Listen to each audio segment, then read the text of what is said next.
Now, Ratings Afrika says the state of South Africa's municipalities, with the exception of the Western Cape, is on the brink of financial collapse if nothing is done about it. The report reveals a continual state of decline, and the index has been indicating a disastrous trend since 2011.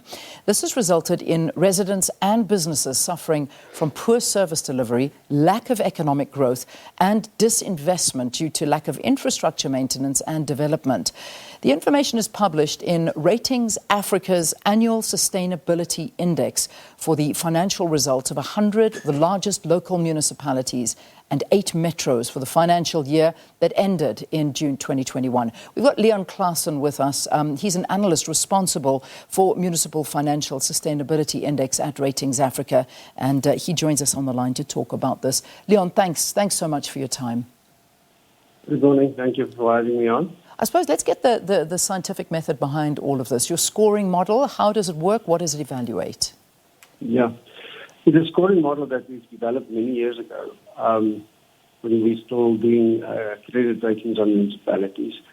But we found that it's more important to look at a little bit broader aspects of municipalities, for instance, also infrastructure development and so forth. So we analyzed basically 6 components that we score each out of 100. We give different weights to each of these components, and the overall score is then also out of 100.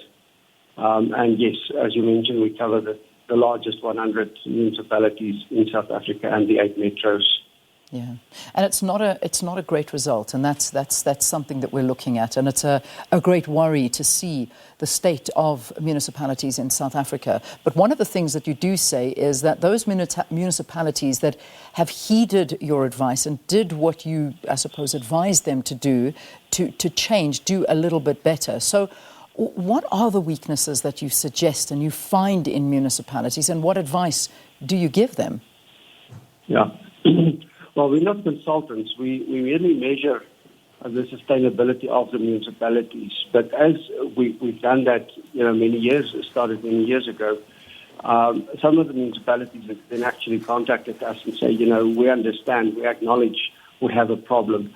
Some don't even know that they have a problem, but those, we have a number of examples of municipalities that have come to us and say, please, can you just give us some guidance? So we've done on some of those municipalities a little bit wider analysis, and then we gave them the feedback to say, these are the areas that you are weak in, and these are the areas that you are okay, and these are the areas that you are strong on.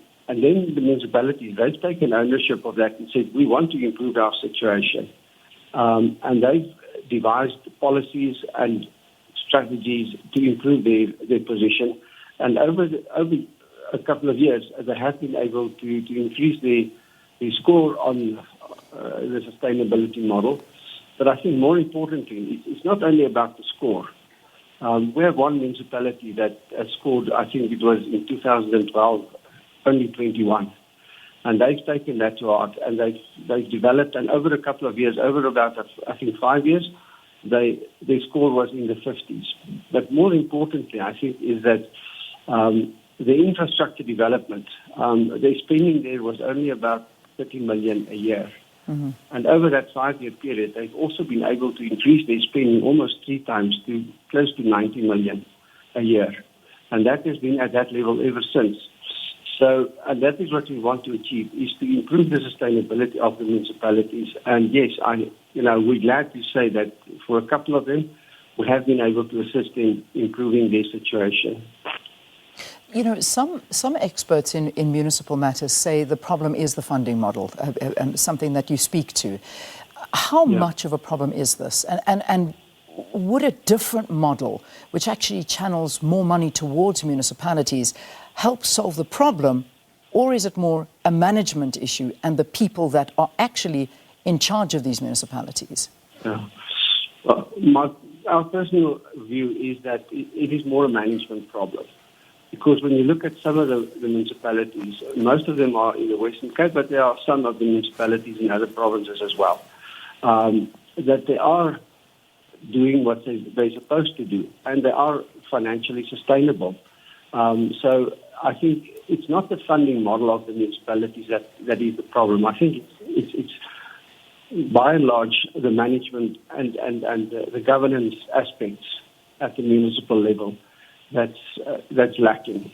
Because some of those municipalities that are scoring very well, you can have a look at them when you drive through the streets.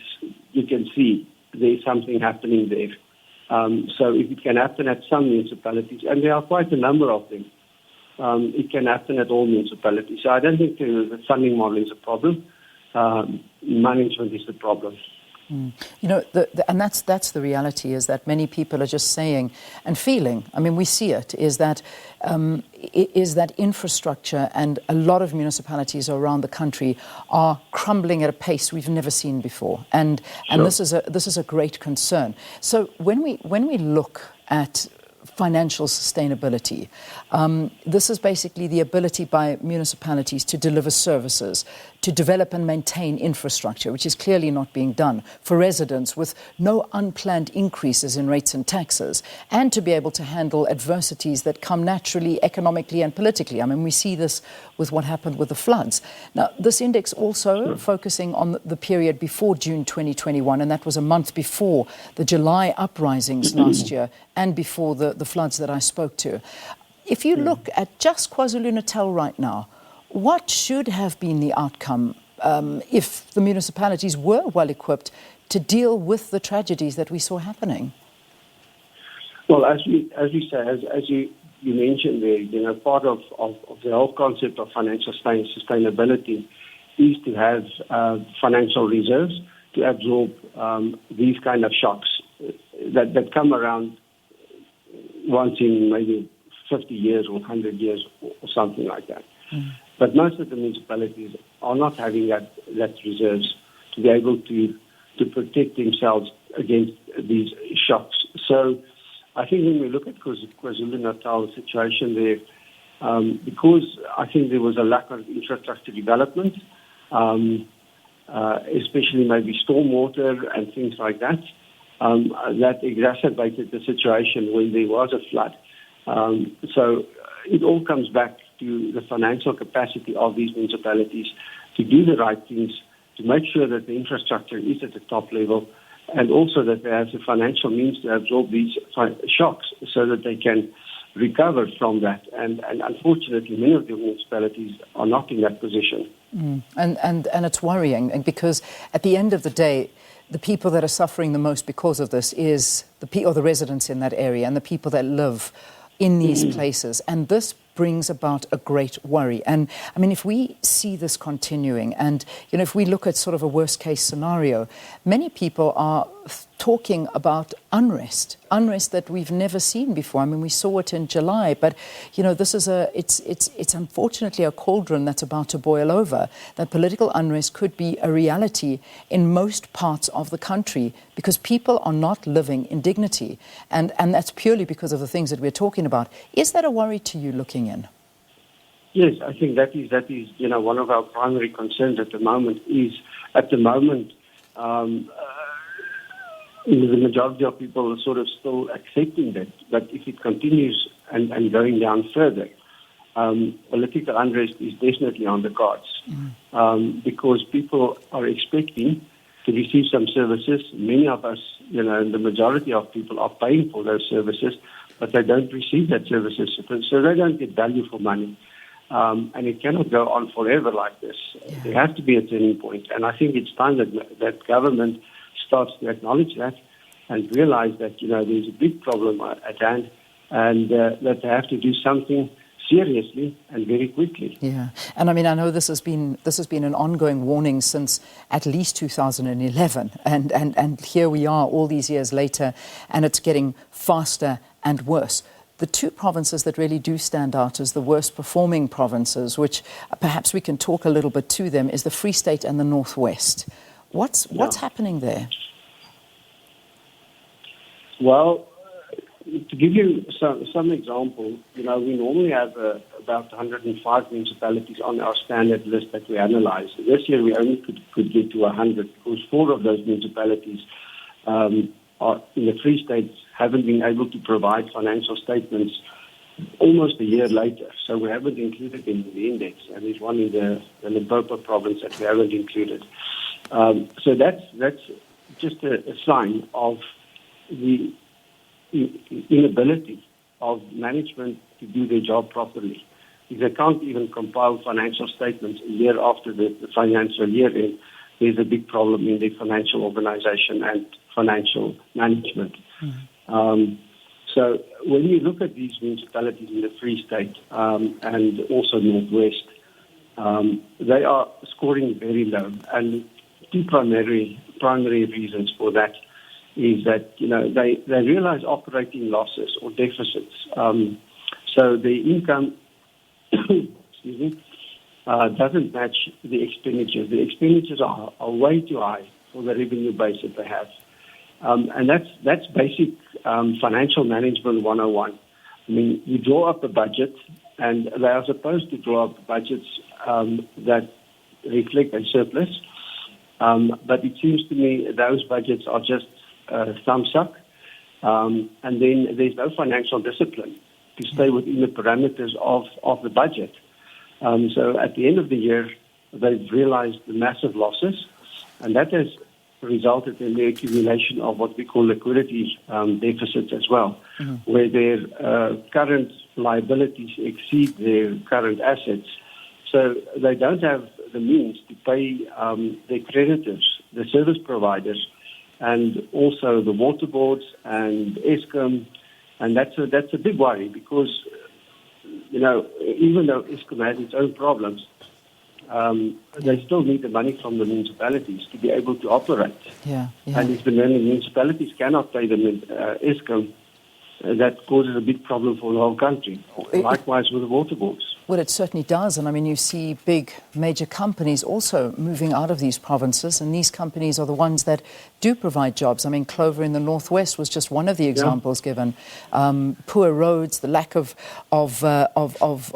inconsistent water, electricity supply, and over 300 people lost their jobs. And this is something that's the reality. But nothing that you're telling us is new. In fact, it's something we speak about all the time, not only with you, but with the Auditor General. The report tells the same story, but the situation, as we keep on saying, is getting worse. Now, my question to you is, why do you think the government is not doing anything or doing enough to apply these urgent interventions when there is so much at stake for this country? Well, I think that's a big question. We have to ask the president, because this is a problem, as you mentioned. All different organizations are talking about that, and it seems to me no one is interested in listening or interested in doing something. But it is a serious situation, and we have to get to a point where there is a turnaround at the municipal level. And one asks the question, and has to ask the question, is that South Africa's political approach is perhaps the elephant in the room. It has a lack of political will to do this. And basically what they're doing, and what it appears that's happening, is that the political deployment system is there to enrich certain individuals to the detriment of South Africans. And this is the problem. So there's corruption, there's tenders, there's the misuse of funds, and this just runs amok in these municipalities. And then we see the product of what is happening. Political will is the problem that seems to be missing. Yeah, you're quite right. I think, the worst thing that could have happened is politics at the municipalities.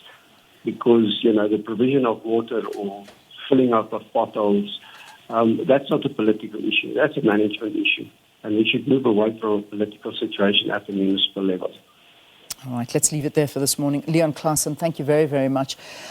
Talking to us about the Municipal Financial Sustainability Index at Ratings Afrika.